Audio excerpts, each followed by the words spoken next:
ব্রিটেনের সর্বোচ্চ মর্যাদা সম্পন্ন কিং চার্লস হারমোনি অ্যাওয়ার্ড পাচ্ছেন ডক্টর ইউনুস। রাজা চার্লস IIIর হাত থেকে আনুষ্ঠানিকভাবে এ পুরস্কার গ্রহণ করবেন তিনি। সেজন্য আগামী 10 জুন লন্ডন সফর করবেন প্রধান উপদেষ্টা। লন্ডনের ঐতিহাসিক সেন্ট জেমস প্যালেসে হবে অ্যাওয়ার্ড অনুষ্ঠান। দ্য কিংস ফাউন্ডেশনের উদ্যোগে প্রদত্ত এই হারমোনি অ্যাওয়ার্ডকে অত্যন্ত বিশেষ হিসেবে আখ্যায়িত করেছেন ফাউন্ডেশনের প্রধান নির্বাহী ক্রিস্টিনা মুরিন। গত বছর চালু হওয়া এ বিশেষ সম্মাননার প্রথম প্রাপক ছিলেন জাতিসংঘের সাবেক মহাসচিব ও দক্ষিণ কোরিয়ার সাবেক পররাষ্ট্রমন্ত্রী বান কি মুন। তার হাতে পুরস্কার তুলে দেন স্বয়ং রাজা চার্লস। এবার বিশেষ এই সম্মাননায় নাম লেখালেন মোহাম্মদ ইউনুস।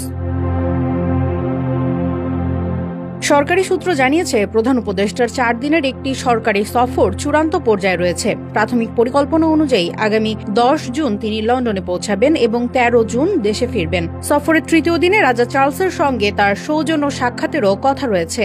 এছাড়া ব্রিটিশ প্রধানমন্ত্রী কিয়ার স্টারমার, কমনওয়েলথ মহাসচিব এবং বিভিন্ন রাজনৈতিক নেতার সঙ্গে ডক্টর ইউনুসের বৈঠকের কথা আছে।